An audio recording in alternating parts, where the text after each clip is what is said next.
Turamukije cyane bakunzi ba Peace International TV aho muri hose turabakunda cyane kuri mikroni Ariela nishimye hano ni muri studio ya Peace International TV. Turabibutsa kugira subscribe na like and share ku batarabikora hama kandi tubibutse n'ibyo dukora ntidusanzwe dukora ibiganiro gusa nk'ibyo mumenyereye. Turabibutsa ko ukeneye umufotographe afotora neza kuri mariage canke dot canke urundi rubanza rwo rwose ushaka gufotora ushaka gukamera turabikora byose. Karibu ubikeneye rero ashobora kutwandika kuri numero yacu ya WhatsApp irahari mnatko twarayiberetse no kuri Facebook turahari kuri Instagram turahari udukenera ashobora kutubwira turashaka kubitaba nta kibazo. Hama kuri no munsi turafise umutumire adasanzwe mnatko twama tubarondera abatumire ku biganiro bitandukanye. No munsi turaza kuvuga ku kintu cyo gufungura neza hama ngo tugire amagara meza rero twabarondera umuhinga muri ivyo yavyigiye. Murazi ko impano ziratandukanye cyane rero nagomba ndamwakire ari hano turi kumwe sinamuvuga mu izina naza kwivuga mu izina reka ndamwakire hano turi kumwe karibu cyane. Ego murakoze cyane. Jewe abavyeyi banyise Malizia Abdallah nkaba nize ibintu vyo nize santé publique hanyuma nkaba narize n'ibintu narize na santé nutrition n'ibintu vyerekeye ibintu bita art culinaire vyo ubuhinga bwo gukinjika. Ego murakoze cyane karibu cyane gose turishimye kubabona kandi muraberewe gose. Murakoze cyane. Hama muri umumama ndabibona uri umumama urafise abana. Yego cyane ndafise abana 4 abigeme 2 n'abahungu 2. Ego ndumva Imana yarabateye iteka. Murakoze. Natwe urumva ndashimira gose. Ndabona ungana na mama wanje urumva muri cyo kimwe. Yego rero karibu kandi mwisange hano. Mwakoze cyane kudutera iteka kutwitaba kuko hari igihe urondera umuntu ntumuronke ndazi ko umuntu aba afise ibintu byinshi akora ariko mwakoze cyane kutwitaba. Murakoze namwe kutwizera mukadutuma ego iki kiganiro. Rero mu byo numvise ko mwize ibintu byinshi ariko jewe no munsi ikintu nashatse ko mudufasha mufashe n'abari ko baradukurikirana. Navuze ko ari kuri sujet yo gufungura hama tugira amagara meza. Mbega umuntu avuze gufungura neza cyangwa kugira amagara meza mbega aho hantu umuntu yoca bigenza gute kugira umuntu afungure neza? Gufungura neza no kurya gufungura nka za firiti doba tubona muhira cyangwa inyama cyangwa kunywa amata ukavyibuha. Gufungura neza ni iki? Murakoze. Ego gufungura neza biri kwishi kandi biri no bivuga nko mu mice kubiri. Uvuze gufungura neza bisigura ko uba wafunguye ibintu biteguye neza n'ivyashika mu mubiri wawe. Yego bizoheza bikagutuma utagwaragurika bigatuma utagira ingorane mu mubiri kandi bitaragutwaye n'uburyo bunini. Hanyuma ugacugira amagara meza. Amagara meza ntibisigura kuba amagara meza ni birebire sinabivuga kuvuga amagara meza ntibiva gufungura gusa n'abantu havanja muri byinshi. Kugira amagara meza no kuba utabufisa ama stress, kugira amagara meza no kuba ubana neza n'abandi mu mutwe mu kibano bimeze neza. Kugira amagara meza ni birebire mugabo cyane cyane intumbero y'umunsi twe twafatiye ku byo gufungura. Gufungura neza kugira umuntu agira amagara meza nico twashatse gufatirako. Gufungura rero biri kwinshi. Hariho umuntu yibaza ngo arafunguye kandi atafunguye. Hariho umuntu yibaza ngo umunsi nateguye ngo ku meza hari amashugu hasa neza kandi ugasanga yavyononye. Hanyuma hari abantu baca bibaza ati gufungura neza abantu bafungura neza ni barya bafise amahera menshi ni barya abantu bafise uburyo burebure. Mugura ashobora gufungura neza kandi ukoresheje ibintu bibayabaye. Izi fungurwa twe twirimira mu Burundi ni igihugu ciza kiraduha ibintu abanyagihugu birimira abenegihugu birimira urashobora kubifungura kandi ukagira amagara meza. Yego. Ugasanga ntugwaraguritse, ugasanga ntiwamye mu bitaro, ugasanga harakamwemwe mu rugo, kandi iyo mufise amagara meza mu rugo burya buba ari ubutunzi. Burya amagara meza nibwo butunzi bwa mbere cyane. Yego. Murakoze. None udufashije kugira tugende buke buke, watubwiye ko gufungura neza ntibisaba amafaranga menshi canke ngo kuba ngo ufise ngo mahera angana gute. Ku muntu wese bivanye n'uburyo afise arashobora gufungura neza kandi akagira amagara meza. Yego. Tugiye dutangura nko ku ntango, mbega nk'umukenyezi yibungenze yoshobora gufungura gute? Kuko urumva hari igihe usanga bitoroshe nuko afungura canke afungura ico aronse canke ico yumva ashaka, kubera je sindashika kuri urwo rwego Imana ntiyanteye iteka ngo nshike kuri iyo etape, ariko muranumva bavuga yuko umuntu afungura nyene ico yumva ashaka, hariho n'igihe aba agishaka ugasanga biranse. Mbega nk'umukenyezi yibungenze nka mwebwe mwavyigiye, yofungura iki kugira ngo amagara akomeze kugenda neza, canke hageze igihe co kwibaruka yibaruka umwana ameze neza? Murakoze. Murakoze. Muvuze ikintu gikomeye cyane, muhereye ku mukenyezi yibungenze, kuko umukenyezi niwe atanga ubuzima. Ubuzima butangwa n'Imana. Sishatse kuvuga ko ari watanga ubuzima ko siwe arema, mugabo arafasha Imana yashize ico kibondo mu mubiri wiwe, mu nda yiwe, nawe rero acafasha kugira ngo uwe nyene agira amagara meza, mugabo n'umwana yibungenza azovuke afise amagara meza, kandi yo kure umwana afise amagara meza. Kuko amagara y'umwana meza y'ikibondo azibaruka ahera ico kibondo kizogira amagara meza kivutse, bivuye n'ukungene cabayeho kikiri mu mbanyi kwa mama wiwe. Yego. Nico gituma umuvyeyi yibungenze hajya baba ari babiri, ntaba ari umwe, baba ari babiri. Nico gituma ategerezwa gufungura, akitwara ingene ategerezwa gufungura kugira we nyene ntagwaragurike, kuko hajya umuntu yibungenze amagara ntaba ari kirenga. We nyene ntagwaragurike, umugabo n'umwana azibaruka yibaruka umwana afise amagara meza. Yego. Ivyo yofungura rero si ibintu bihambaye, uko yoba ubuzima yoba afise mu rugo, uko vyoba bimeze kose. Ntituvuge twebwe turi ngaha mu gisagara, nge tuvuge n'abari bari mu mitumba, bari hariya birimira. Gikuru nuko afungura imigwi 3. Tumenyereye tuzi ntanga nguvu, sanganyangaburo, ndema mubiri, kama biri ngaha imisi yose. Kandi agafungura agahaga, niko novuga, umubiri ukaronka abasoda bavuga ngo abasirikare, abasoda babagwanira bazokingira umubiri wiwe ntazaragwaragurika. Kubera iyo mama yibungenze arakunda kuba agwara, arakunda kugwara, arashobora kugwara diabete, igisukari, arashobora kugwara, ashobora kuvyara umwana atageze, arashobora kugwara n'izindi ngwara, wasanga nta nguvu afise, wasanga igitereko ciwe ntikimeze neza. Ivyo byose rero bishaka ko itwarika gufungura.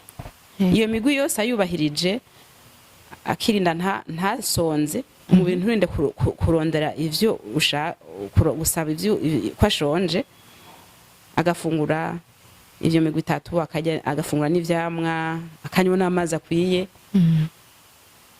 Muri ico gihe azovyara umwana ameze neza, azobarika umwana ameze neza, yongera ibaruke n'umwana atazaragwaragurika, afise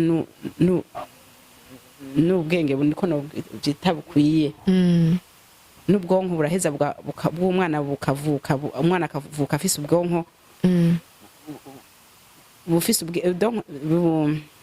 ko navuga ubwonko, naho azoja ku ishuri uzosanga atangura anagira mu ishuri atanu ubumuga avukana hariho n'abana bavuka ari bimuga bivanye nuko abamama bamwibarutse bavyifashemo akiri mu mbanya aho ntitwabijamo byo bari birebire yego hanyuma nababwiye ko acagabanya uyu mama ibungenza arigora ntaza arafungura ibintu biri mu isukari nyinshi kuko twavuze ko akwarirwa n'amadiabete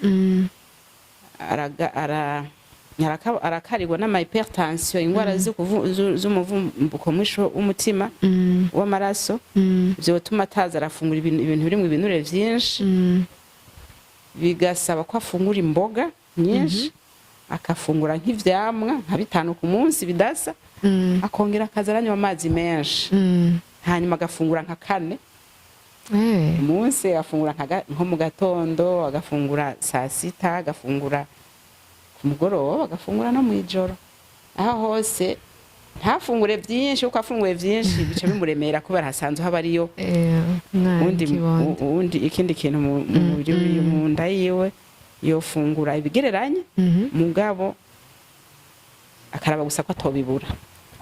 Okay, murakoze. Kandi akagabanya n'umunyu, umunyu burya si mwiza, navuze ko yogabanya ibintu vy'ibinure, yogabanya ibintu vy'amasukari, akongera akagabanya n'umunyu kugira ngo birinde izo ngwara. Cyane ntiyibagire n'akanyama n'agafi. Cyane mugabo n'akanyama ko ndiko ndavuga ko kanyama no kuraba agarabe ko kahiye gose kandi nakuye ntagire twinshi ntafungure nyinshi burya byinshi byamari bibi hariho n'ingwara bita ngo toxoplasmose ikunda kugwara abantu bibungenze bakunda gufungura inyama nyinshi mu ugasanga ntizihiye neza izo ngwara zirabangamira abana bari mu mbanya ivyo biba vyitwarika gose ego. Murakoze.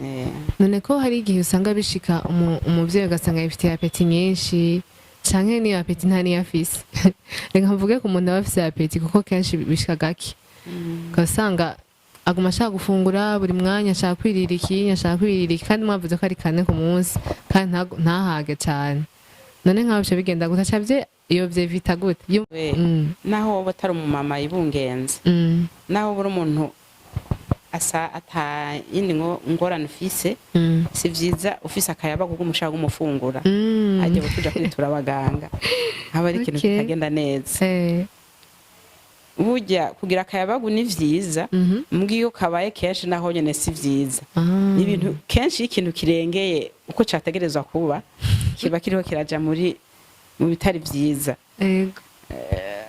ntiyo cakurikiza ko kajya kayabagu kagize iyo kwigora agafungura ibintu ashira mu mubiri bikwiye ifungwa harimo ntanga nguvu nsanganyangaburo ndema mubiri akanywa nayo mazi agaheza akaruhuka hama yumva akaraba ko kandi ko atakarenza akarengeje naho nyene niho bagize muri 5 naho nyene nibaza ko bitoba ari bibi gikuru nuko yoraba ko ataguma anywa icayi cinshi kirimo isukari nyinshi ataguma afungura ibintu birimo ibinure vyinshi kandi akaraba ko atari kora arafungurira imfungwa zirimo umunyu mwinshi ivyo birashobora kumubangamira cane akaraba ko nizo nyama zifunguye zihiye ariko uko abishatse agafungura ndico muza ko ashobora kunywa nka ubuyi akara gushira mu isukari nyinshi ko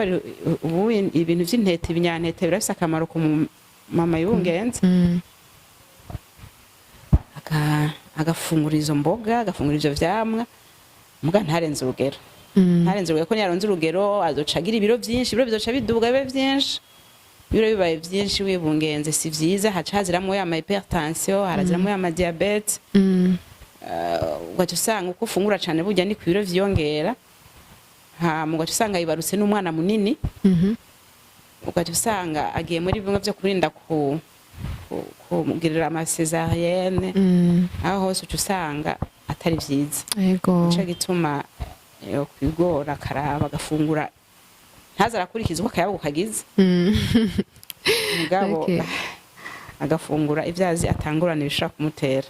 Murakoze urumva nkaho uri kuravuga ngo umuntu afungure bivanye n'akayabagu yumva nk'abajene ndazi birabagora kumva ko hari igihe uvuga ati ni igihe cyo gufungura nyene apeti ntizi igihe cose ariko hari igihe nyene uba wumva nyene wofungura akanya kariko kose uronse akantu canke wumvise inzara ukacufungura ugasanga umuntu afunguye amasaha menshi ariko ntaco nabo turaza kubageraho abajene kuko ndazi kenshi nivyo bikunda gufata ugasanga umujene hariho nk'imyaka aba yumva akayabagu kabisa kamwe karenze kandi biba bitandukanye n'indi myaka none ego mwatubwiye yuko umuvyeyi watanga ubuzima nubwo Imana ariyo ibikora vyose ariko ica mu bamama mbega amaze kwibaruka naho nk'umwana aba amaze kwibaruka mbega aguma afungura kwa kundi nyene ndacari ku muvyeyi akomeza gufungura kwa kundi mwatubwira hama muce mutubwira ko n'umwana amaze kuvuka afise nk'amezi kuva ku busa gushika nko ku mezi nk'atandatu canke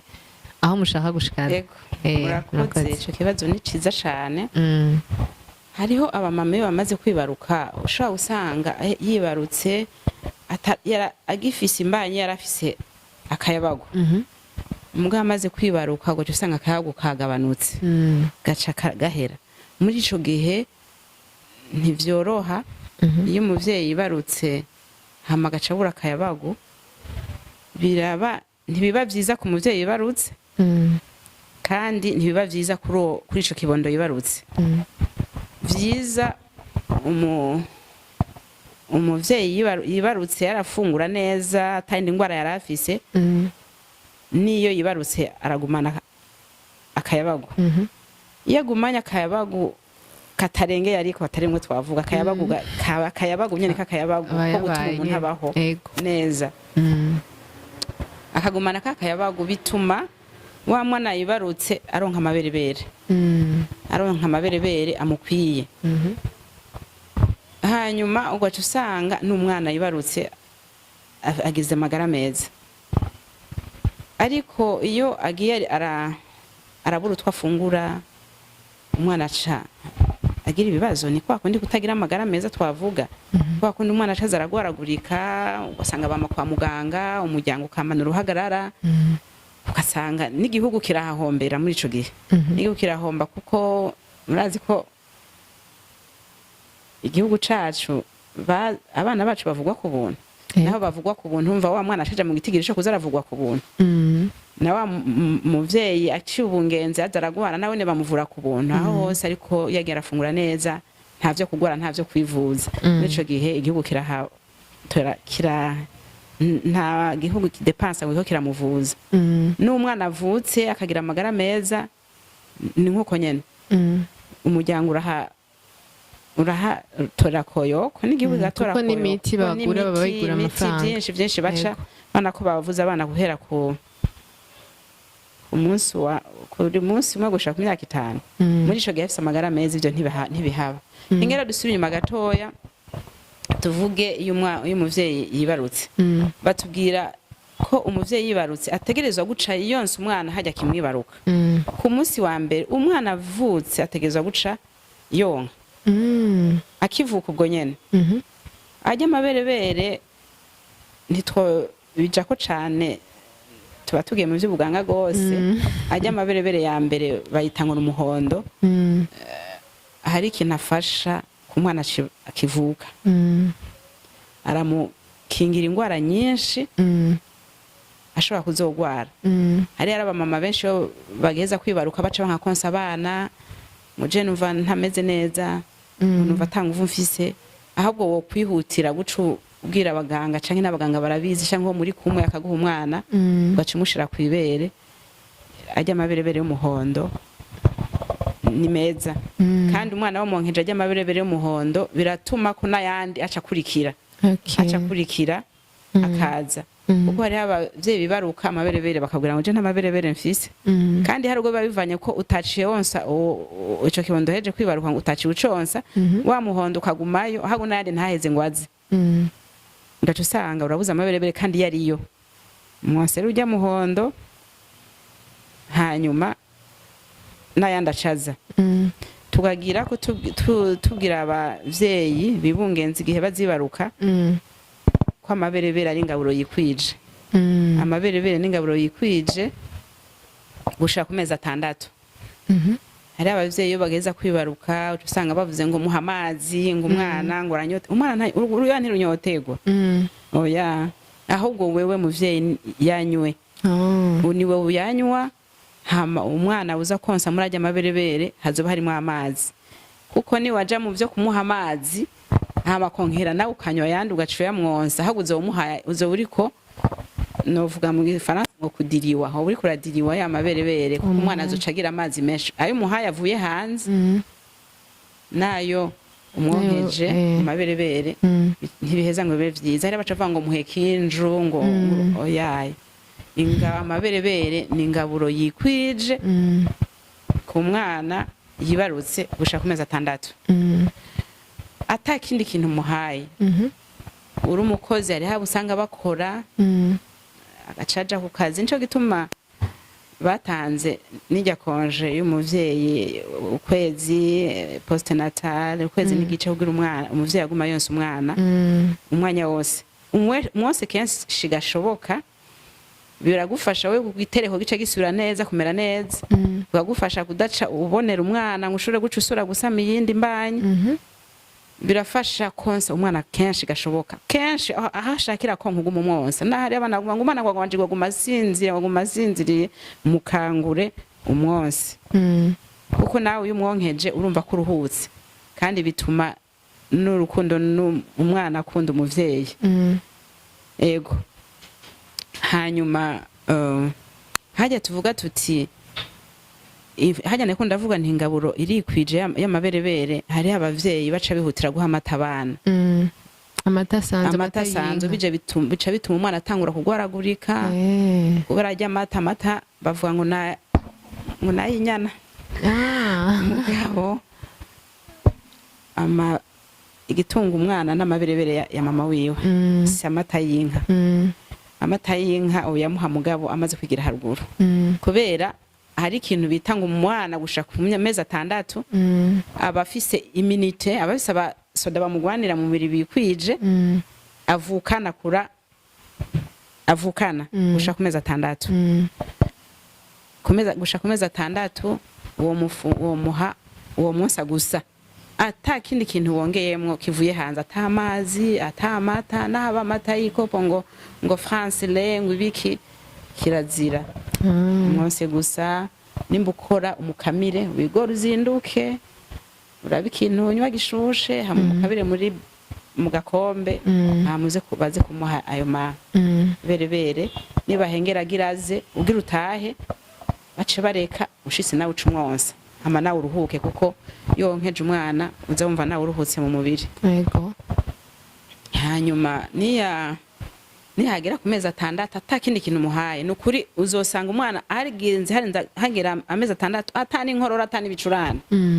Uheze umurinde kuzura mutwara mu muyaga, umwoteshe kajya kazuba ko mu gatondo, kagiseruka umushire kuzuba ronke ya vitamine D bikomeza amagufa. Nukuri umwana ahoze buri kurarinda umwana nta nubwo azogwaragurika. Hama maze kurenza ushikana amezi 6 uzoheza urondera utundi ukomplete umuhe, kuko yamaberebere yonyene ntaba kimutosha. Kubera abasoda bamugwanira mu mubiri baca batangura kugabanuka inyuma y'amezi 6, baca batangura kugabanuka, niho uca utangura rero kurondera ikindi kintu umushiramo mu mubiri, afungura akabuyi, agapotage, agapurée de pomme de terre. Umva ko ivyo byose potage turayihingura mu byo twirimira. Mvuze purée urashobora kuyikura mu biraya, turavyirimira. Mvuze ivyamwa turavyirimira. Murumva aho n'umukenyezi wa ruguru iyo bironka. Ego murakoze ngaho. Ego murumva ko ari ikiganiro kirekire, kandi urumva ni n'inyigisho nziza cyane, kuko hari igihe usanga umuntu ariko afungura ibintu bidakenewe kandi azi ko ariko arafungura, mugasanga biramuteye ikibazo, ko hari ababebe dukunda kubona bagwara hakiri kare. Rero murumva ko biragutse cyane, ntitwobiheza, ariko tuzomuhamagara ikindi gihe atubwire. Dushaka ko aducira ku mayange kugira ngo atubwire twese, kugira ngo n'umuntu wese ariko aradukurikirana yitore, yaba umujene afite 15 ans canke 16 ans canke 18 ans canke 25 ans canke 30 ans kuduga, amenye uko abwiriza gufungura, kuko urumva hari igihe dufungura ibintu kibaza ngo uriko urafungura ibintu vy'akamaro ko mugasanga nta kintu na kimwe ko turakora. Rero urumva vyose biragoye, niyo mpamvu twahamagaye umuhinga kugira bidufashemwo. Rero dusimvye gatoya, mbega kwanza reka ndababaze, ndakumva bavuga ngo nk'abana, surtout nk'abana mu mama nshaka kurya ndashonje, ibintu nk'ivyo nsaye ngo naka ng'inguge nk'ubu bampamagaye ati ahera inguge, mbe n'umunsi nturya. Mbe iyo aho hantu bitandukaniye he gufungura no kurya? Kubera numva teme yaje vuga ngo gufungura neza, kubera atari kurya neza. Kurya no gufungura bitandukaniye he kugira ngo uriko aratwumviriza canke uriko araturaba basi azoza arakoresha ijambo rimwe muri iryo? Byose ni bimwe canke biratandukanye? Murakoze, cyo tubandanya hanyuma. Mbega murakoze, ico kibazo ni ciza cane. Hariho abantu mu mico yacu y'ikirundi bitiranya ivyo bintu canke batazi itandukanirizo rihari yo gufungura no kurya. Gufungura, ufunguye ubufunguye ubushize mu mubiri, ubucishije mu kanwa kawe ugashira mu mubiri, ibintu bizoshika mu mubiri bikaguha bugatuma ugira amagara meza. Nuvuga ko uza gufungura ibintu bizova muri zya mfungurwa bizoheza bigashika mu mubiri wawe ugatuma ugira amagara meza, niko gufungura. Yego, c'est se nourrir en français. Hanyuma kurya naho niko kurya, ngo tuje kurya, c'est manger, tuje kurya. Ico kirundi mu mico yacu si vyiza, nikivugika neza, ntukanakivuge, kandi niwumva ukivuze zo mukebure. Yego, kuko kurya bisigura gupfa ico ushize ngaha, ico ushize mu kanwa, ico ari cyo cyose ubonye ugatora ugashira mu kanwa, kandi cyashika mu mubiri wawe ntikizokubera ciza, kizoheza conona amagara yawe. Urumva rero hakobwira umuntu ngo uze tujye, no kuvuga ushire mu mubiri ikintu kizogutera amagara mabi, gituma wonona amagara yawe, uwo muhamagara uti ngo tuje gufungura. Yego, uwo muhamagara kugira mufungure ikintu kizoshika mu magara yawe, kikakubera ciza, kigaheza kikakugira akamaro. Urazi gufungura rero nico ciza twaza turakoresha kurusha kurya. kinavugika neza. Umuntu akeneye kugira amagara meza, umuntu yiyubaha, umuntu azi ko adashaka kubona amagara yiwe arafungura. Hamuzi nawe ko ashaka kubona amagara yiwe, avuga ati ibyo mbonye muyarara ntumbaze ararya. Mu mico y'ikirundi rero kurya turazi bijya ivyarize. Yego, twenda kubivuga. Murakoze cyane.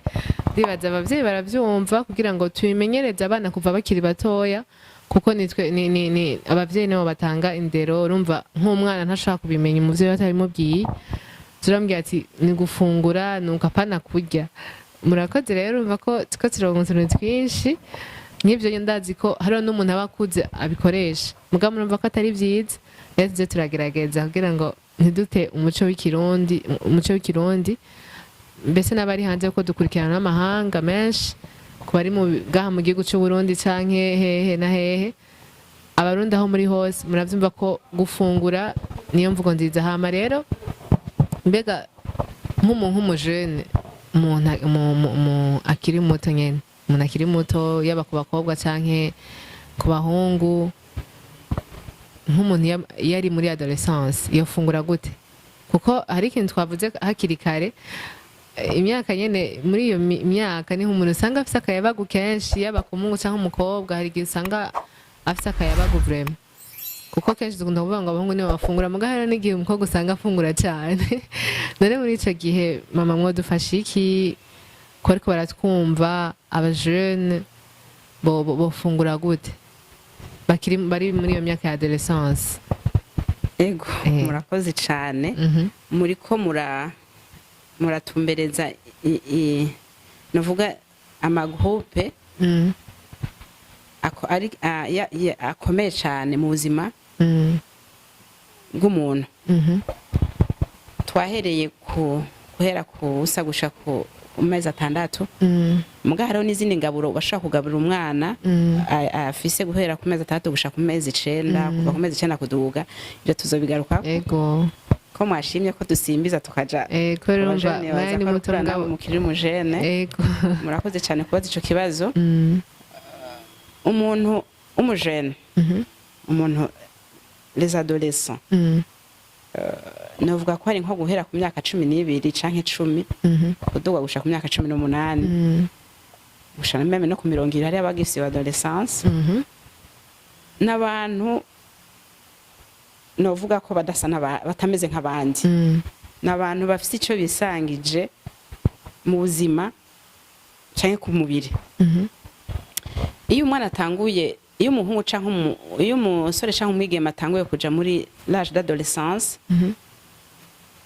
aragira akayabagu hariho n'abavyeyi imbere baheza bakidoga ntibamenye ivyo ari ivyo ntibamenye ati kubera iki usigaye ushaka gufungura kurusha n'abandi ugashaka ukamenya umare n'ibindi abandi bafungura umuvyeyi ntatahura yaba vyakunda umuvyeyi akaba bitahura abamuha n'ivyiwe akamuha vyinshi afungura agahaga kuko hajya ntabariwe hajya umuntu afise iyo myaka haba ari ibintu vyinshi cane arasonza cane kubera hari ibintu biwe biriko birahinduka mu mubiri wiwe mu buzima bwe mu magara yiwe hari ibintu vyinshi biriko birahinduka hari ubwo usanga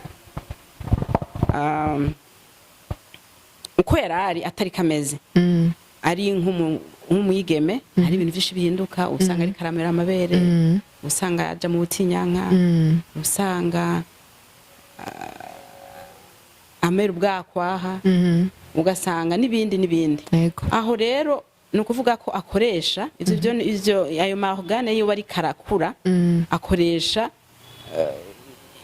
aragira aradepansa akoresha novuga energie nyinshi akoresha energie nyinshi nico gituma rero kandi uzorabe n'umuntu akiri muto umuntu umuadolescent aguma agenda aguma akora arasenga akunda kuryama aho hose umubiri wiwe uri kurakora agaca atakaza uko umubiri rero utakaza niko asonza agaca yumva ashaka gufungura agashaka gufungura kumva umwanya uko yari yafunguye ubu kumva haci umwanya yifuza gufungura ibindi hajya rero siwe bimuzamwo n'umubiri ubikora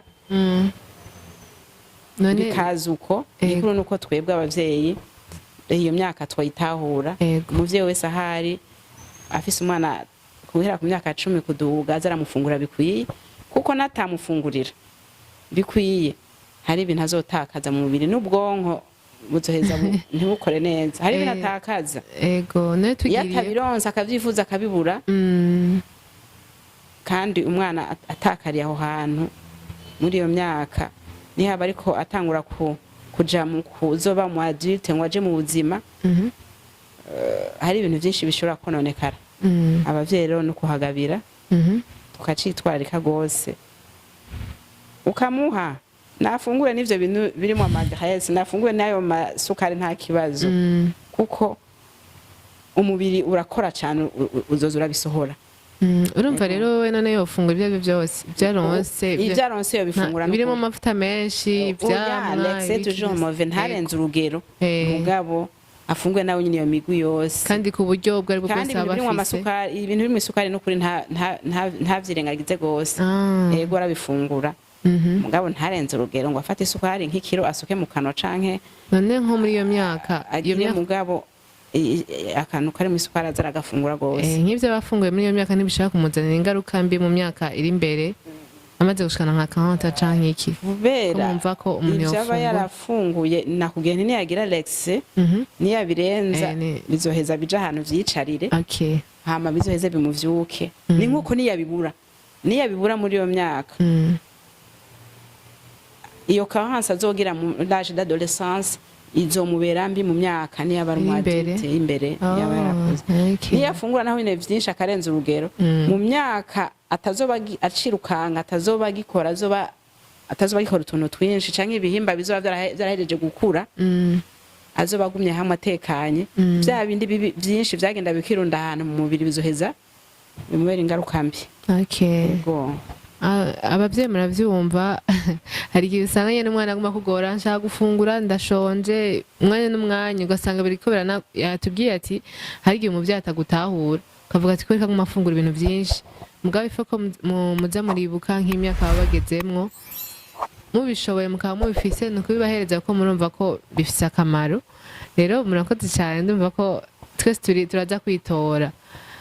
None hari ikintu mwavuze kare ngo gufungura neza biravana n'ukuntu umuntu ngo aba yateguye imfungurwa ziwe canke iki. None nk'ubu nk'akanyama wakaronse kagateka uko uvyumva hari ikibazo kirimo ukubise isosi nyinshi cyangwa ukagira tomate nyinshi nta ngorane nta kibazo bitera canke mu nyuma mu myaka iri imbere nta ngorane bizaba bigutera ko hari umuntu usanga aba yironkera ako kanyama hama hagateka uko ashaka canke akamayirira agafiriti canke akirira ivyo biharage yifitiye canke umuceri akawuteka ukundi kuntu. Mbega muri ivyo ku kuntu bateka canke duteka nta ngaruka mbi zozo zibamwo muri uko guteka ko hari aho usanga harimo ubuhimbwa nyene bundi kandi n'umuntu wari wese ashobora kubikoresha. Murakoze. Sinzi ko mutahuye ikibazo mbajije. Ico kibazo je ndagitahura mugabo ni kibazo cagutse cyane. Ikibazo cagutse cane. Cyo dusaba ko duhava tuvuga n'ivyo tutategerezwa kuvuga muri no mwanya mugabo hinge tubivuge mu camake ko mwarinze mukitubaza ntitworera kucishura. Ico kija muri bijya bita art culinaire ubuhinga bwo guhingura ifungurwa kubera imfungurwa zose zaba izo twirimira zaba izo tutirimira zaba iziva mu bitegwa zaba iziva mu bikoko zose zifise ubuhinga bwaza bwo kuzihingura kugira ngo bijya bigize bitale nitrima bigize biri muri kijya gifungurwa umubiri wacu ushobora kuba ukeneye nitwagihingura neza twagikinjika neza tukagifungura kizoshike mu mubiri rero vya bindi twari dukeneyemwo bize bitugira akamaro mu mubiri. Kuko hariho ushobora kwibaza ngo jewe ngo nafunguye ngo misi yose mfungura ibi naho bari mu adolescence ariko turavuga nawe bari les femmes enceintes twavuze bajya bibungenze canke abo bana